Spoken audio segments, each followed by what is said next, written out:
4 प्रकार के मैं होते हैं, उसमें 3 प्रकार के मैं सुखदाता है और 1 मैं दुखदाता है।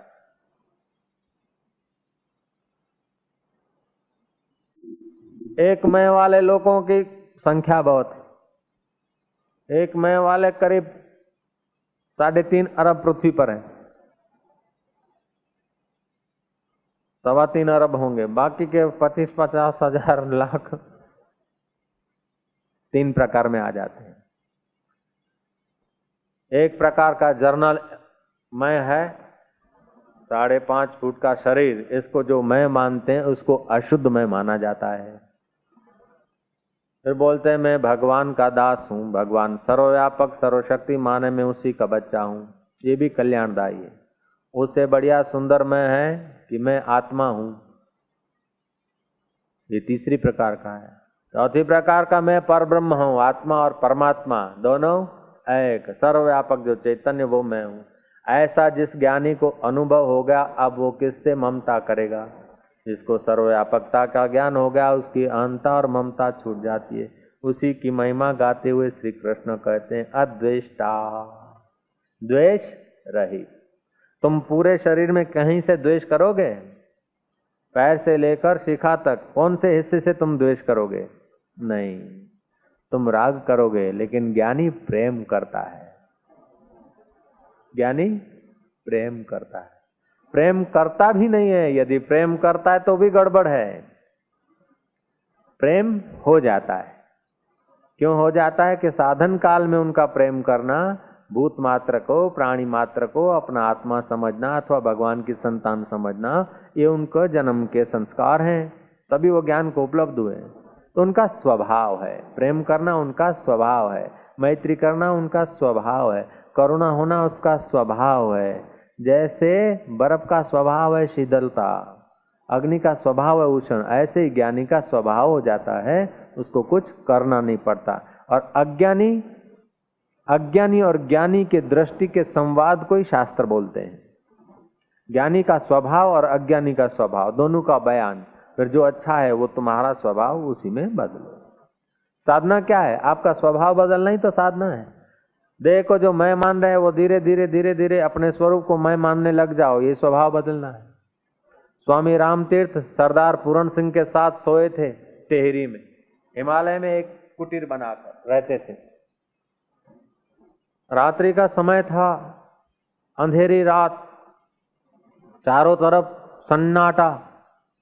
एकाएक सरदार पूरण सिंह दिया लेके बाहर निकले, ओम ओम का आवाज आ रहा था। सरदार पूरण सिंह ने देखा कि आवाज कहां से आया, बारीकी से देखे तो आवाज झोपड़ी में से ही आ रहा है। नजदीक गए, देखा कि रामतीर्थ के शरीर में आ रहा है। घबराया सरदार भी घबराया, और पूरण सिंह था, अपूर्ण भी न था वो। लेकिन देह में ममता होगी तो घबराएगा, देह में अहंता और ममता होगी तो घबराएगा। और रामतीर्थ को उठाया कि स्वामी जी आपको कुछ हो गया, गड़बड़, सम साउंड। रामतीर्थ नाचे, बोले आज तक तो तीर्थ राम था, अब मैं राम तीर्थ हो गया, अब जहां जाऊंगा वो भूमि भी पवित्र हो जाएगी। और भगवान का भजन और ओम का जप इतना करा कि पहले तो मैं करता था, अब मेरे रुए रुए से हो रहा है, अब मेरा काम हो गया। जानना था वही जाना, काम क्या बाकी रहा, लग गया पूरा निशाना, काम क्या बाकी रहा। देह की प्रारब्ध से मिलता है सबको सब कुछ, नाहक जग को रिझाना, काम क्या बाकी रहा। फेंक दो हथियार पुख्ता, अब साधन भजन के हथियार फेंक दो, अब तो उसी में रहो कि रुए रुए में जो राम रमाया वो सारे संसार में रम रहा है। हे आकाश के बादल दौड़ो, दुनिया पर बरसो और खबरें सुनाओ, तत्त्वमसि तत्त्वमसि तत्त्वमसि तत्त्वमसि, तुम वही हो वही हो वही हो। बारिश आई, बोले शाबाश है, तेरे स्वामी को नहलाने के लिए आई है, अब जा दुनिया को नहला दे स्वामी की खबरों से कि राम आज राम तीर्थ हो गया है। शिवोहम शिवोहम शिवोहम। नंगे उम्र बिताएंगे, सोहम गाएंगे, सूखे चने चबाएंगे, आनंद की झलक जगाएंगे, शूली पे वारी जाएंगे, एक को ब्रह्म लखाएंगे, शिवोहम करके नाचते हैं, कूदते हैं, क्योंकि अपने असली मैं का पता चल गया। राम तीर्थ जब सर्विस करते थे, पगार मिलता था 100 रुपया की, जो उस जमाने का। नोटबुक, पेंसिल और रबर ले आके ओटले पे, चबूतरे पे बैठ जाते और गरीब विद्यार्थियों की लाइन लगती और सबको बांट देते पगार। पत्नी बोलती घर में लाओ कुछ दो, बोले राम का अधिकार अब केवल तुम्हारा है, तुम्हारा ही अधिकार नहीं, राम विश्व का है, विश्व राम का है, राम के ऊपर सारे विश्व का अधिकार है, ये सब राम के बच्चे हैं। तो शुद्ध अहंकार प्रकट हो गया, शुद्ध असलियत अपना स्वभाव प्रकट हो गया, तो नकली डाउन। पत्नी ने कहा फिर ये बच्चों का तो ख्याल करो, दूसरे बच्चों को देते हैं तो ये भी तुम्हारे बच्चे हैं, तो बोले इनको भी लाइन में लगा दो, इनको भी रबर मिल जाएगा, पेंसिल मिल जाएगी।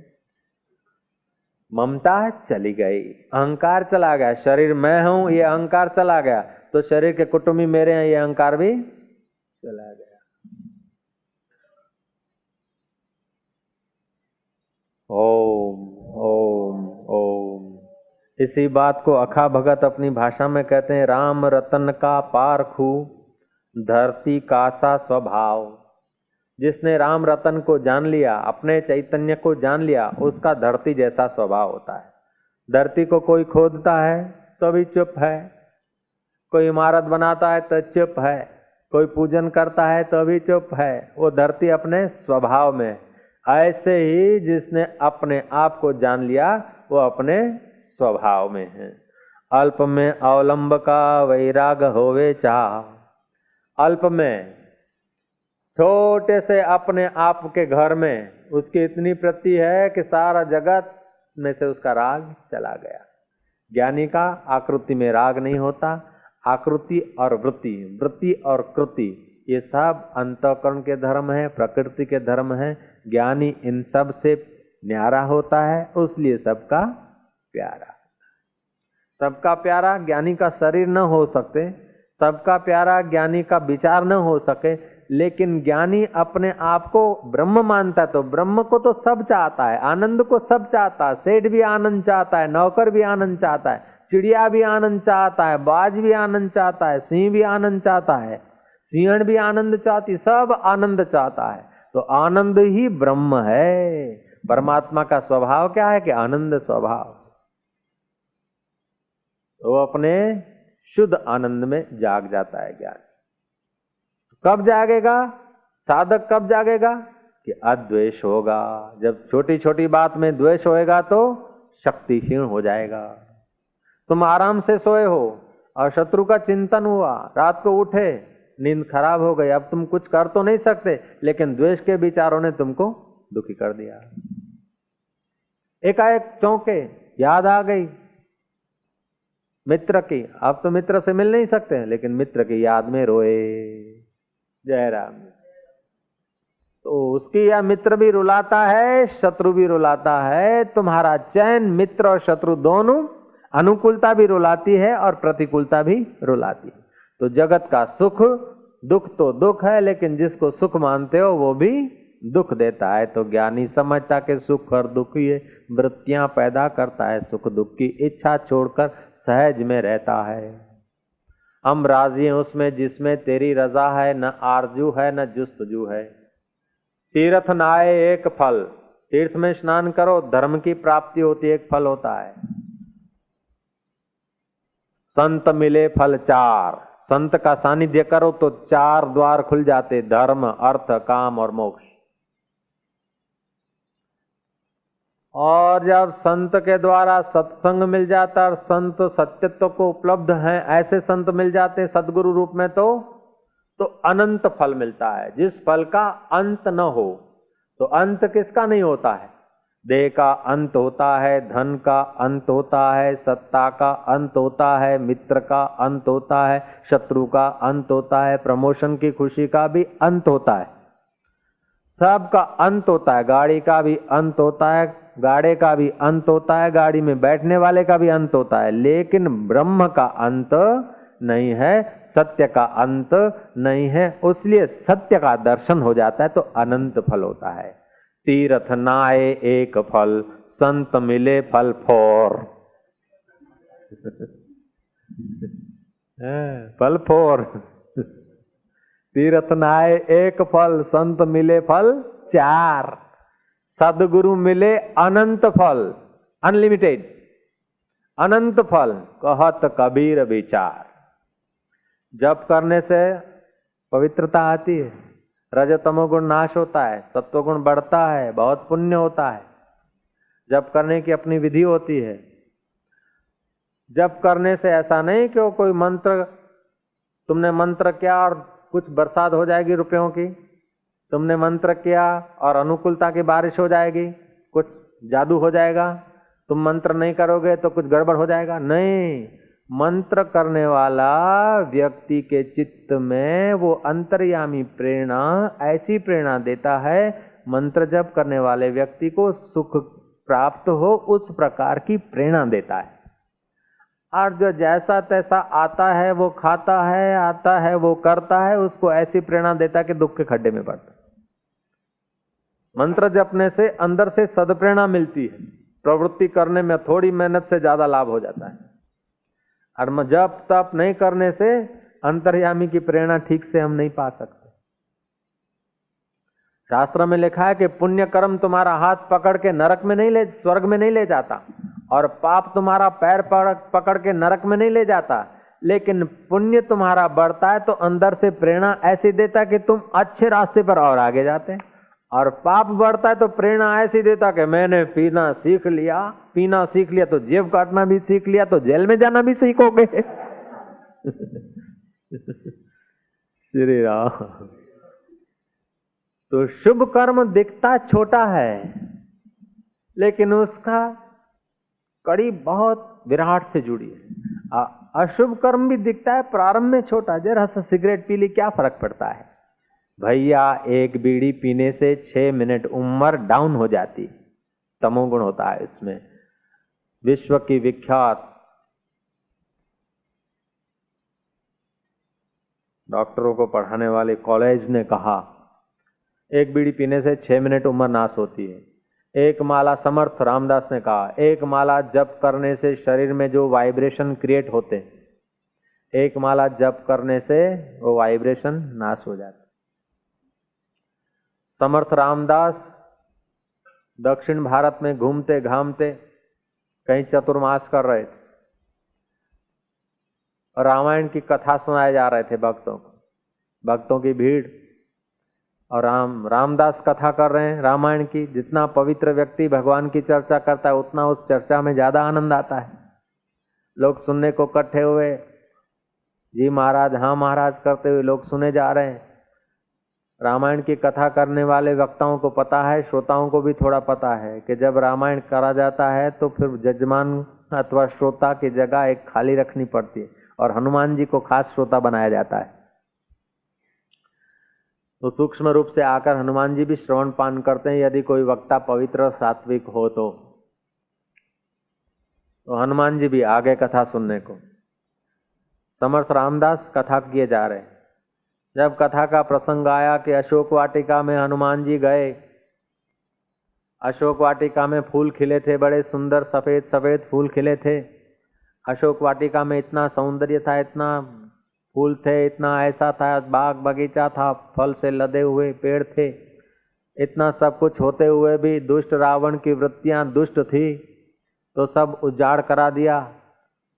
हनुमान सुनता है कि अशोक वाटिका का बयान और तो सब ठीक कर रहे हैं, रामायण की कथा भी बाबा जी सुंदर करते हैं, लेकिन बोलते हैं कि फूल सफेद थे, फूल तो लाल थे, अब क्या?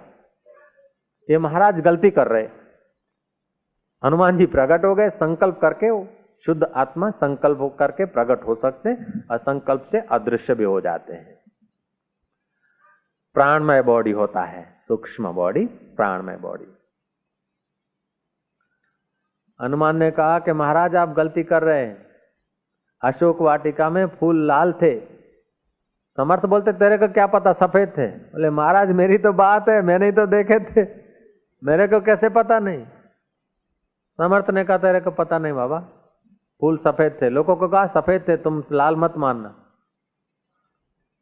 हनुमान ने कहा मैंने देखा अपनी आंखों से महाराज, अब मधुर कलह बढ़ गया, झगड़ा बढ़ गया। कथा कहती है दोनों गए भगवान राम जी के पास। हनुमान कहता कि लाल फूल थे और ये महाराज बोलते सफेद थे। रामचंद्र जी मुस्कुराए, बोले नहीं नहीं महाराज जो बोलते सच बोलते, गुरु कभी झूठ नहीं बोलते। बोले भगवान गुरु झूठ नहीं बोलते लेकिन सेवक भी झूठ नहीं बोलते, मैंने देखा आंखों से। बोले हनुमान जी उस समय रावण ने बदमाशी की थी तो तुम्हें क्रोध था, और तुम्हें क्रोध था, रावण के प्रति द्वेष था, उसलिए तुमको ठीक नहीं दिख रहा था। लेकिन ये संत हैं अद्वेष्टा सर्वभूतानाम, इनको ठीक दिख रहा था, जैसे भूलते ऐसे दिख रहे थे, लेकिन तुमको आवेश था। आवेश में वस्तु ठीक नहीं दिखती, द्वेष में वस्तु ठीक नहीं दिखती, राग में वस्तु ठीक नहीं दिखती है। राजा भोज के द्वार पर एक भंगण झाड़ू लगा रही थी। राजा भोज बाहर निकले, खुश नसीब थे, गले में हार था। बोले ले किसी बच्चे को, सुंदर में सुंदर बच्चा जो हो उसको पहरा देना, और जो सुंदर बच्चा तुझे सारे नगर में देखे उसी को पहराना, ऐसा नहीं तो अपने पास रखे। भंगिन घूमी सारा गांव, आखिर थक गई, कोई सुंदर बच्चा नहीं दिखा। दूसरे दिन जरा काला कलूटा, मुंह पे इतना चाटा और नाक में से लींट बरस रहे थे। उस बच्चे के गले में हार पड़ा था और वो बच्चा ले आए। बोले महाराज लो। बोले इस बच्चा ये सुंदर लगा। बोले महाराज मैं सारा गांव घूमी, कोई सुंदर बच्चा नहीं दिखा, मुझे ये बहुत बच्चा सुंदर लग रहा है। बोले किसका है? बोले मेरे ही कुख से पैदा हुआ है। ममता है, ममता में और से अन्याय हो जाता है, और जहां ममता होती है वहां नमता दिया जाता है, कर्म बन जाते हैं। श्री राम। निर्ममो निरअहंकार। अप्सरा पर दोनों लालायित हो गए थे। पहलाज का पुत्र और बृहस्पति का पुत्र कवच, दोनों उससे शादी करना चाहते थे। उस अप्सरा ने कहा कि अब तुम दोनों में जो श्रेष्ठ हो, विद्वान, गुणवान, यशस्वी, ओजस्वी, तेजस्वी, मैं उससे ब्याहूंगी।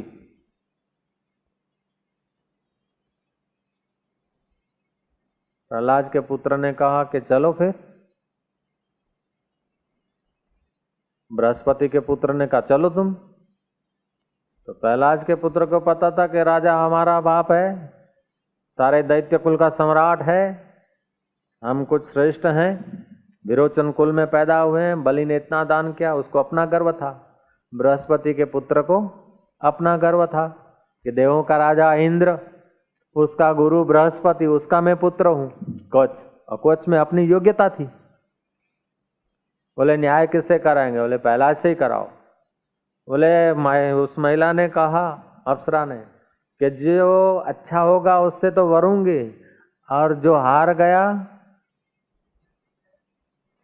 उसको मृत्युदंड। बोले तैयार, उसका गला काटेगा। बोले ठीक।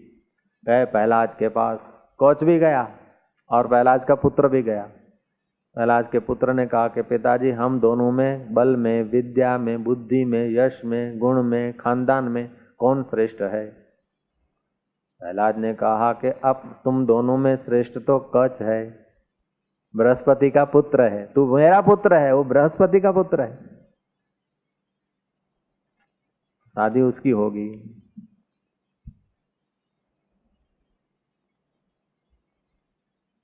कवच ने कहा तो शर्त लगाई थी, अब आपका बेटे की तो हिंसा होगी। बोले लो तुम्हारा मेरा बेटा दिया तुमको।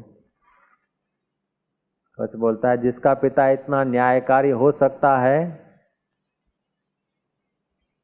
ममता रहित हो सकता है, राग रहित हो सकता है, उसके बेटे को मारकर मेरे को ब्रह्म हत्या नहीं करनी है, क्योंकि तुम्हारी भी ब्रह्म दृष्टि है, तुम्हारी भी समता की दृष्टि है।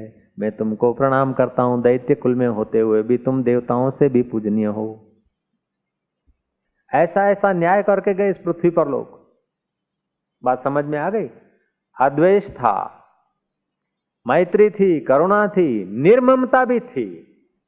यदि ममता होती तो ऑर्डर दे देते, बृहस्पति का पुत्र is nothing, my son is all कह देते। आज का कोई न्याय करने वाला होता तो अपने बेटे का सबसे बढ़कर जैसे वो मंगन ने किया ऐसा करता। लेकिन भगवान बोलते हैं वो साधक के लक्षण नहीं, ज्ञानी के लक्षण नहीं। ज्ञानी के साधक के लक्षण है अद्वेष्टा सर्वभूतानाम। भगवत गीता 12वां अध्याय 13वां श्लोक है। अद्वेष्टा सर्वभूतानाम मैत्रः करुणा एवच निर्ममो निरंकार सम दुख सुख क्षमे। दुख सुख में सम रहे, ममता रहित हो जाए, अहंकार रहित हो जाए। वशिष्ठ जी राम जी को कहते हैं ये जगत कैसा है, कल्पना का खेल है। बिना कल्पना के जगत की कोई घटना आप देख नहीं सकते, बिना कल्पना के आप दुखी नहीं हो सकते। ईश्वर ने तुम्हें बड़ी स्वतंत्रता दी। जब तक तुम हस्ताक्षर नहीं करते तब तक तुम दुखी नहीं हो सकते। जब तक तुम उद्विग्न नहीं होते तब तक तुम अंधे नहीं हो सकते। जब तक तुम क्रोधी नहीं होते तब तक तुम अंधे नहीं हो सकते। जब तक तुम कामी नहीं होते तब तक तुम अंधे नहीं हो सकते। तुम्हारे को स्वतंत्रता दी ईश्वर ने। ये जगत वृत्तियों का खेल है। हे राम जी, ये जगत दाव ने बच्चों को सुना एक कहानी जैसे।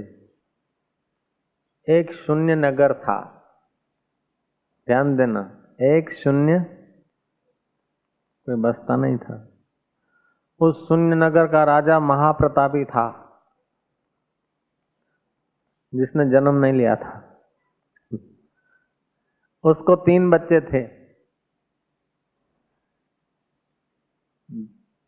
2 का तो जन्म ही नहीं हुआ और 1 गर्भ में नहीं आया था। उन तीनों बच्चों ने सैर करना चाहा और तीनों गए गए गए, लांघते गए, बाजारें देखते गए, शून्य नगर की बाजारें। कौन से बच्चे देखते गए? 2 पैदा नहीं हुआ और 1 गर्भ में नहीं आया। और रास्ते में हाथी देखा जिसके पृथ्वी पे पैर न थे, रास्ते में दिखा।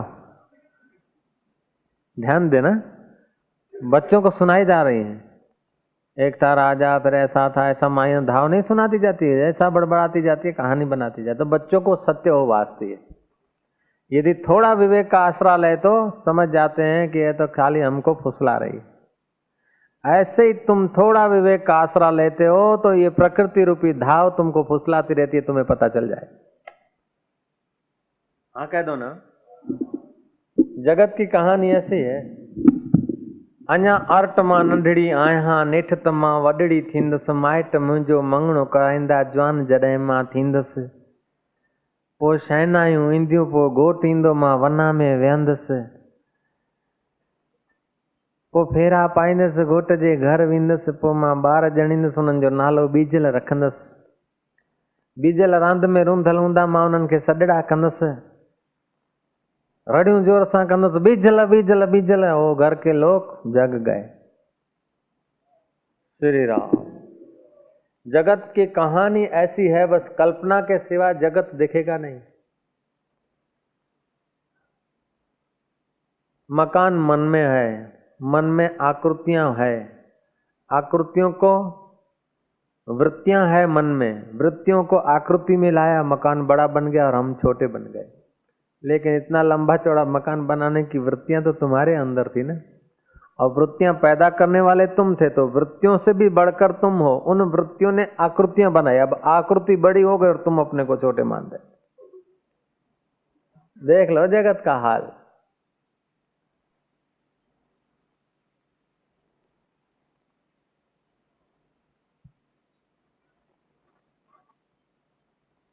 आज का श्लोक था, जो इस वृत्ति और आकृति के खेल को जान चुका है, ऐसा जो मेरा प्यारा भक्त है वो अद्वेष होता है। उसका किसी में द्वेष नहीं होता, किसी में राग नहीं होता, ममता नहीं होती है, उसमें मैत्री, करुणा, निर्ममो और निरहंकार ये शब्द गुण आन स्थित होते हैं।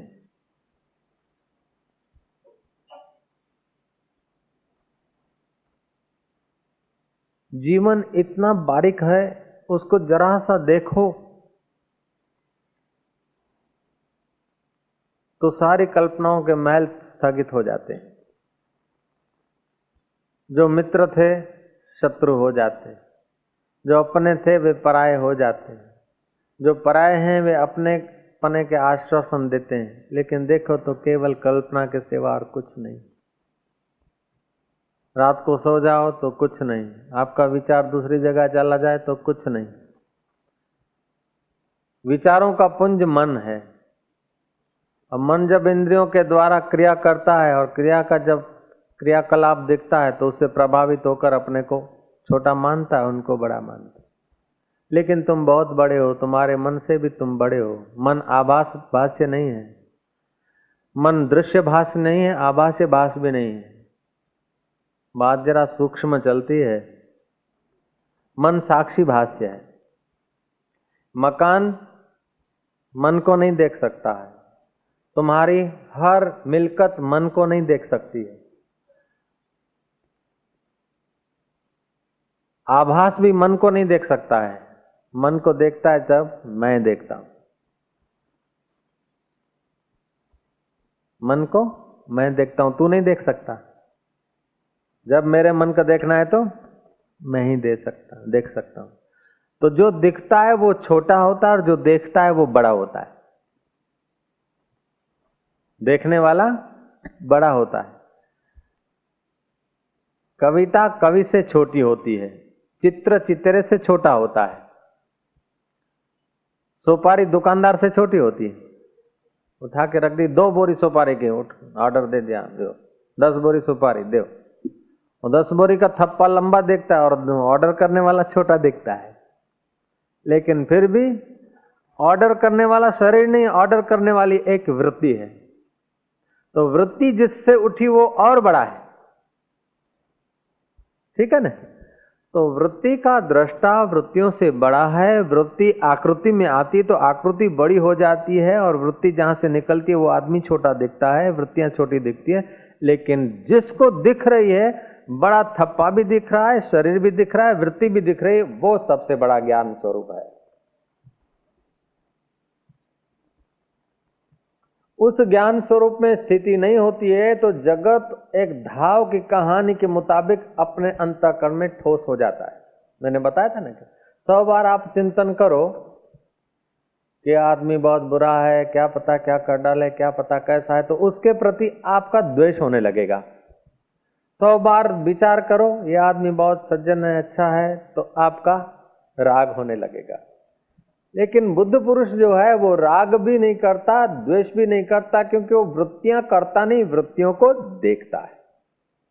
महात्मा गांधी की एक घटना है, गीता प्रेस गोरखपुर जहां पर अभी है, गोरखपुर में, गोरखपुर से वो बिहार जा रहे थे।